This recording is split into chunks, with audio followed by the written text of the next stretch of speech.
గత ప్రభుత్వంలో వీళ్ళు సేకరించుకున్న నిధులు 3,000 కోట్ల రూపాయలు గత ప్రభుత్వం వాడుకుంది. ప్రతి గ్రాంట్ ని కూడా ఎస్సీ కార్పొరేషన్ లేదు, ఎస్టీ కార్పొరేషన్ లేదు, బీసీ కార్పొరేషన్ లేదు, మైనార్టీ కార్పొరేషన్ లేదు. ప్రజల్ని నయవంచనకు గురి చేసి మరలా మోసం చేస్తామంటే మరలా మా ప్రభుత్వం వస్తుందని నమ్మించాలని చూస్తే అందుకే ప్రజలు 151 సీట్లకి 11 సీట్లు ఇచ్చారు. మాట్లాడితే దౌర్జన్యాలు చేశారు, తప్పుడు కేసులు పెట్టారు, పోలీస్ స్టేషన్లో కొట్టించారు. ఇప్పుడు కూడా మన నాయకులు అనుకోవచ్చు వాళ్ళు చాలా దౌర్జన్యాలు చేశారు, మీరు మమ్మల్ని చేయనీయట్లేదండి. తప్పకుండా దౌర్జన్యాలు చేసిన వాళ్ళు, తప్పు చేసిన వాళ్ళు చట్టపరంగా శిక్షించబడతారు.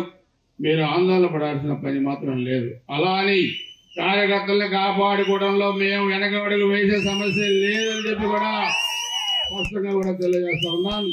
తప్పకుండా బుద్ధి చెప్పి తీరుతాం ఇష్టారచన ప్రవర్తించిన వాళ్ళకి చట్టపరంగా. అందుకే మనందరం కూడా అభివృద్ధి వైపు నియోజకవర్గాన్ని తీసుకెళ్దాం. మనం 14-19 చేసిన అభివృద్ధి తప్పితే పోయిన సంవత్సరం 5 సంవత్సరాల అభివృద్ధి చేయాలి. నేను గురజాల పట్టణంలో మీకు చెప్తున్నాను. కారంపల్లి రోడ్డు, మాచర్ల గుంట రోడ్డు మనమే లైటింగ్ కూడా ఎవిడెన్స్ వేసాం, సిమెంట్ రోడ్లు వేసాం, టౌన్ మొత్తం ఆర్టీఓ ఆఫీస్ కట్టించాం, హాస్పిటల్స్ కట్టించాం, డ్రింకింగ్ వాటర్ ఇచ్చాం, ఐసిడిఎస్ ప్రాజెక్టు కట్టించాం, అగ్రికల్చర్ ఆఫీస్ కట్టించాం. ఈ 5 సంవత్సరాల వాళ్ళు చేయగలిగింది లేదు. పల్లెటూరుగా ఉన్న గురజాలని రెవెన్యూ డివిజన్ తీసుకొచ్చి మొత్తం ఒక మున్సిపాలిటీలకు తీసుకొచ్చాం. రాబోయే రోజుల్లో మన సూపర్ 6 కార్యక్రమాలను అమలుపరిచే దాంట్లో భాగంగా గురజాల కేంద్రంగా కూడా మనం పల్నాడు జిల్లా సాధించాల్సిన అవసరం ఉందని చెప్పి కూడా తెలియజేస్తున్నాం. అదేవిధంగా నిధులు కూడా మనం తీసుకొస్తున్నాం. మన పక్కనే దయ అమరలింగేశ్వర స్వామి టెంపుల్ ఉంది. పుష్పరాలు వస్తాయి అన్ని తార్ రోడ్లు వేయించాం, ఘాట్లు కట్టించాం, లైటింగ్ ఇచ్చాం, డ్రింకింగ్ వాటర్ ఇచ్చాం. కానీ ఏదన్నా ఫెస్టివల్స్ కి మహిళలు స్నానాలకు వెళ్తే కనీసం వాళ్ళు షెడ్లు కూడా వేయలేని పరిస్థితి గత 5 సంవత్సరాల్లో.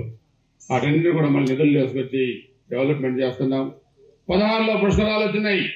మరలా 28లో మన ప్రభుత్వంలోనే మళ్ళీ కృష్ణా పుష్కరాలు రాబోతా ఉన్నాయి. వాటిని బ్రహ్మాండంగా కూడా టెంపుల్స్ అన్నింటినీ కూడా మనం చేస్తామని చెప్పి కూడా మీకు తెలియజేస్తున్నాను. అదేవిధంగా వచ్చే దసరా నుంచి గ్యాస్ కనెక్షన్స్ కూడా 3 సిలిండర్లు ప్రభుత్వం ఇవ్వబోతా ఉంది. మనం కూడా చెప్పాం సూపర్ 6లో ప్రతి ఒక్క ఇంటికి ఉచిత గ్యాస్ కనెక్షన్ మన నియోజకవర్గం సూపర్ 6లో కూడా చెప్పాం. దాన్ని కూడా త్వరలోనే అమలుపరిచి తీరుతామని చెప్పి కూడా మీ అందరూ కూడా తెలియజేస్తా ఉన్నాను. రాజధాని చంపేశారు. మన గుంటూరు జిల్లాలో రాజధాని నిధులు ఇవ్వలేకపోతే కేంద్ర ప్రభుత్వ సహకారంతో 15,000 కోట్ల రూపాయల ముఖ్యమంత్రి గారు తీసుకొచ్చారు రాజధాని నిర్మాణం కోసం. పోలవరానికి రివర్స్ టెండరింగ్ అన్నారు. మొత్తం దగా పచ్చి మోసం చేస్తే పోలవరం మంగళం కూడా ముందుకు వెళ్ళలేకపోతే 20,000 పోలవరానికి తీసుకొచ్చారు.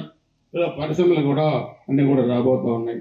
నేను మీ అందరికీ చెప్పేది ఒకటి, ఈ ప్రభుత్వం అందరి ప్రభుత్వం, ప్రజల ప్రభుత్వం, ఇది ఒక అరాచకం చేసే ప్రభుత్వం కాదు.